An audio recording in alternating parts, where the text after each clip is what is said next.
9:30 p.m. 12 sets. It's been a decent day. The best so far. Martinis makes contact with Royal Pacific, a Peter Pan Company salmon tender keeping station down the coast. The two captains arrange a rendezvous. We're several miles up the beach from it, probably 10 or so. It'll take us an hour, a little better than an hour to get there because we're towing the skiff. We've had a reasonable day. Okay, Paul, we'll have a side ready for you. We'll be ready to pump those fish when you get here. WI 7357, Royal Pacific clear. 10:20 p.m. Royal Pacific is a 100-footer, built for double duty. In winter, she fishes the Bering Sea for crab, up near the edge of the ice. Summers, she operates out of King Cove on the Alaska Peninsula, tending the salmon boats, offloading the daily catch. Royal Pacific skipper Buzz Johnson supervises the transfer of the fish. It's a critical process. The market value of these salmon will depend on how carefully they're handled, how cold they're kept, and how quickly they can be processed ashore. Royal Pacific's crew weighs sample lots and estimates the relative mix of sockeye, coho, chum, pink, and king salmon. It is these tallies that will determine how much Dreamland's crew will earn for the day's fishing. For them, the day's almost over. They'll drop anchor nearby, catch a few hours' sleep, and fish again at daybreak. Royal Pacific's crew works through the night, unloading other salmon boats. It's a scene being repeated along thousands of miles of coastline as other Peter Pan tenders unload hundreds of fishing vessels, from southeast Alaska to the tip of the Aleutians to the Bering Sea.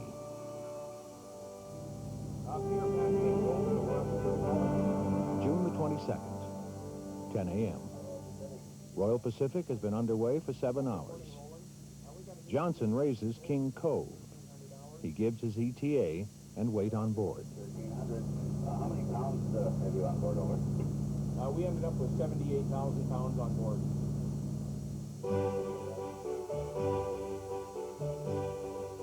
King Cove is the largest of Peter Pan's 9 shore-based facilities and one of the largest fish processing plants in Alaska. During the fishing season, over 700 people live and work here. The main plant is big enough to hold 3 football fields. It can process up to 1 million pounds of salmon a day. Because of its strategic location at the heart of the Alaska fishing grounds, the plant also processes king crab, snow crab, herring, halibut, and cod. The company also operates one of the largest floating processors in Alaska, the 230-foot Blue Wave, a state-of-the-art facility and home to a crew of 80. Each season, she travels to the heart of the fishing grounds and processes the catch on the spot for maximum freshness. William G. Salatek is president of Peter Pan Seafoods. As far as the city life goes, yes, during the off-season I am in Seattle, and I wear the tie like everybody else. However, during the fishing season, which is approximately 2.5 to 3 months on the salmon, I remain in Alaska to run the company from this location because you have to get a complete feel of really what's going on in this business because everything changes from day to day.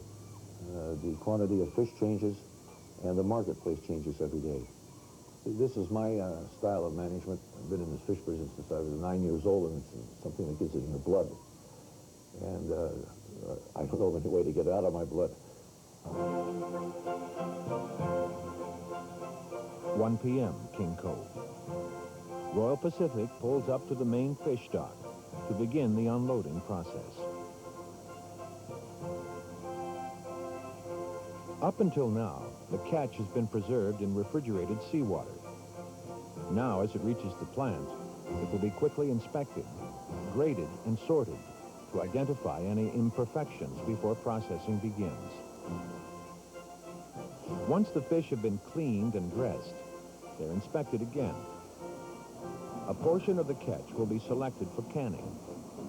The rest will be vacuum sealed in moisture and vapor-proof pouches for the fresh frozen market. June the 29th, 6 p.m. The frozen salmon are loaded aboard a coastal freighter for the voyage south, across the Gulf of Alaska and down the Inside Passage.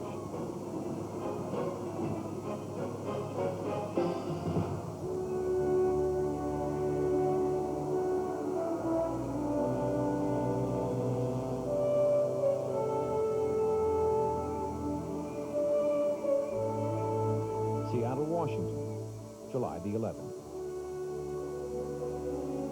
Western Pioneer Terminal. The bulk frozen fish are loaded aboard refrigerated trucks for transfer to the reprocessing plant 25 minutes away.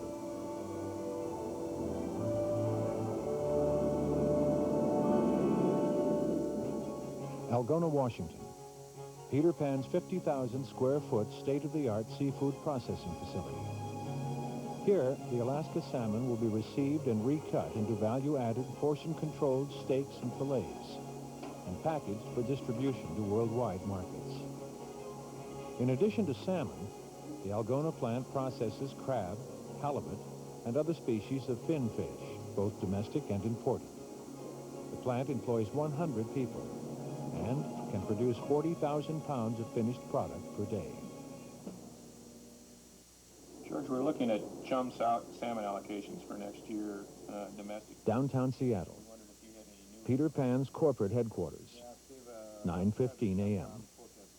Executives meet to discuss export volumes and prices. Below $2 a pound. You know, George, we have the same conversation every year, and as you well know, we're expanding our domestic market for chum steaks, and we're going to need a larger allocation of chum salmon down here this year than what we have had. Good morning, this is Sarah. Can I help you? Out on the floor, salespeople are in touch with brokers around the country, discussing sales and promotions, and arranging shipment of the company's diverse product line of salmon, halibut, cod, crab, herring, swordfish, albacore, yellowfin tuna, mahi-mahi, and mako shark. The company also produces 15 million pounds of surimi-based product a year in its Seattle-based Sea Blends Food Company facility.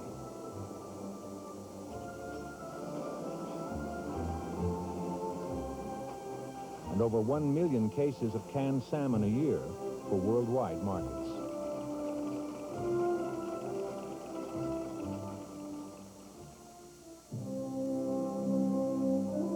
Canning was how it began. The year was 1914, when a handful of small Alaskan canneries joined together to form the company that would one day become Peter Pan. These were the wild years, the glory years of boom or bust, of times when the salmon came so thick that they jammed the rivers full, of times when they didn't come at all and the banks foreclosed, when dreams went down the gurry chute and fishermen didn't make wages. Time has changed some things. The salmon runs are regulated now, and fishing is big business.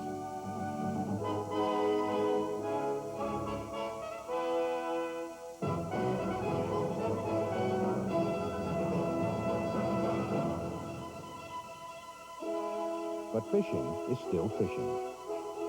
When the fish will come, whether the fish will come, those old mysteries remain. This is risky business. This is fishing. This is our business.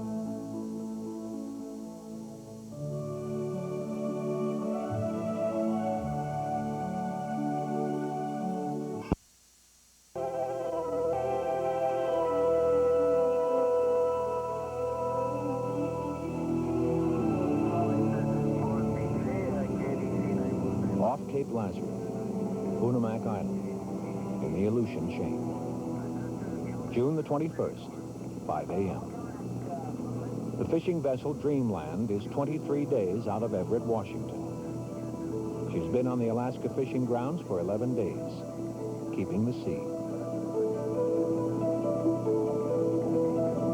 These are the richest salmon grounds on Earth. In a good year, on a great day, a purse seiner like Dreamland can fill her hold with a single cast of her net. Last year, there were days like that.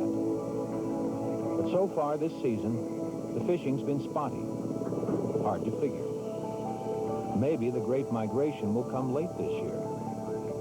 Maybe the salmon have already come and gone, or won't come at all. There's no way to know for sure. This is a risky business.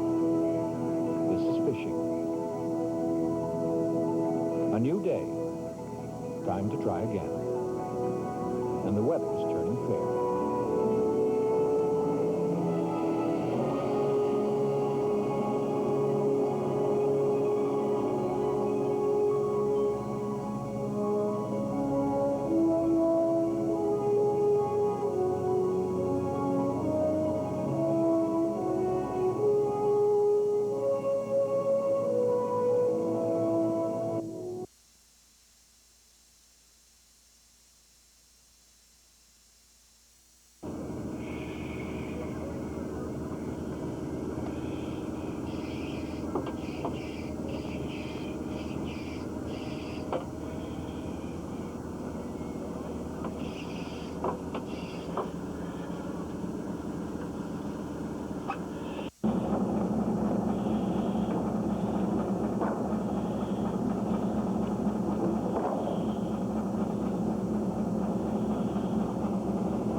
Maybe you better smile, Norman, because you're on candid camera.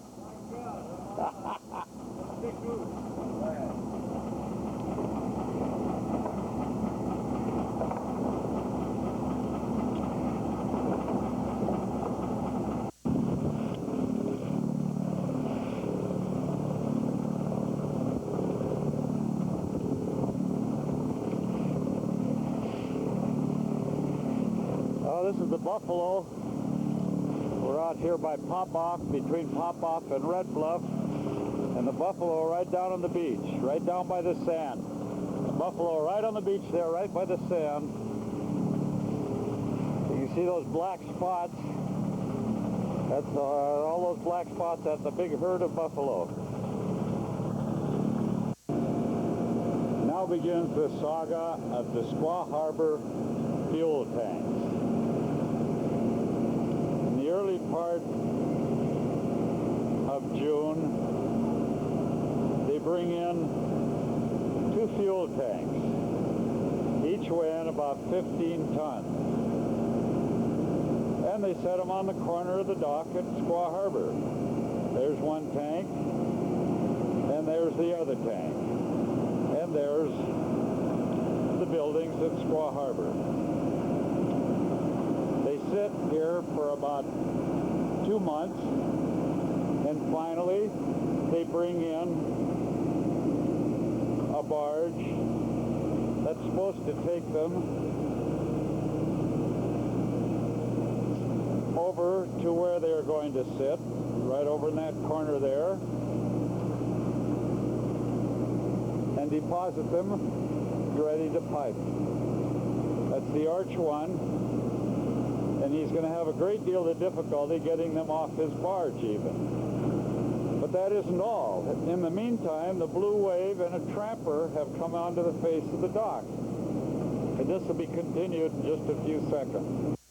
One of the prime mistakes they made was not allowing how to get the tanks over into this corner here.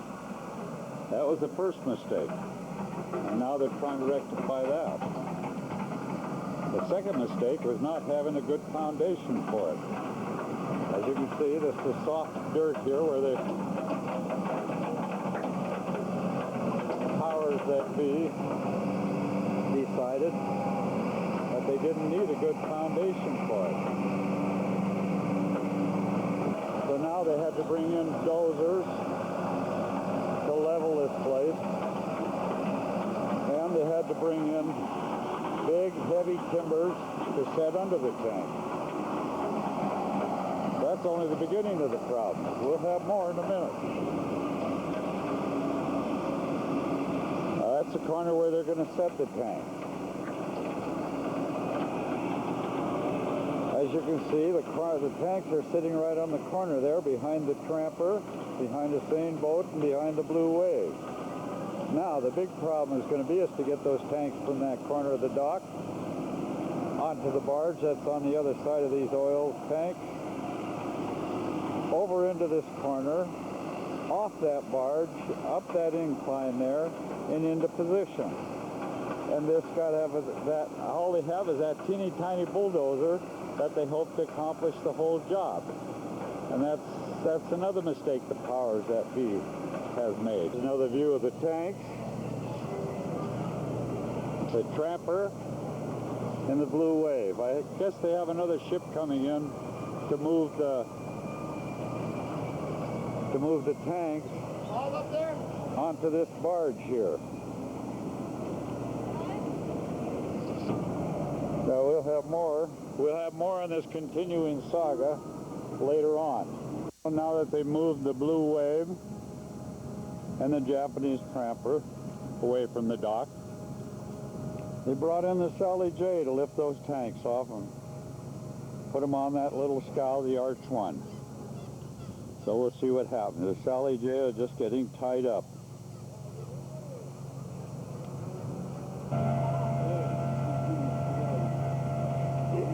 There's the tanks with Bob Wall standing right in front of him. Uh-oh, he just realized he's getting his picture taken. He'll probably break the camera. I'll get the hell out of your way.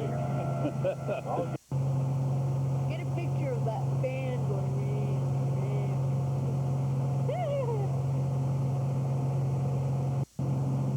But they're not rigged to take it across yet. They're moving it where they can. The arms. They're booms. They're booms then. Move that boom there, I guess. That's what they must have a spot up.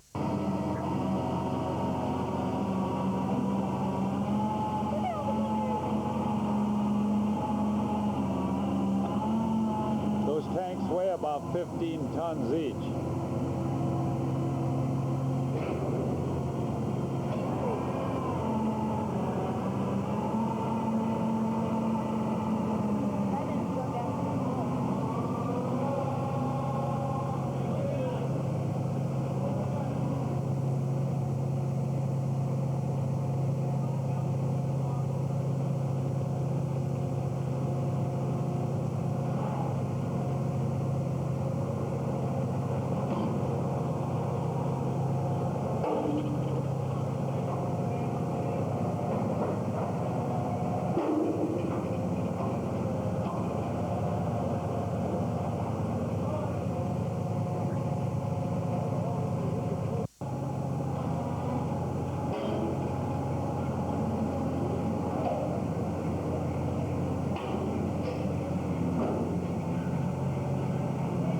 This is another chapter in the saga of the oil tanks at Squaw Harbor.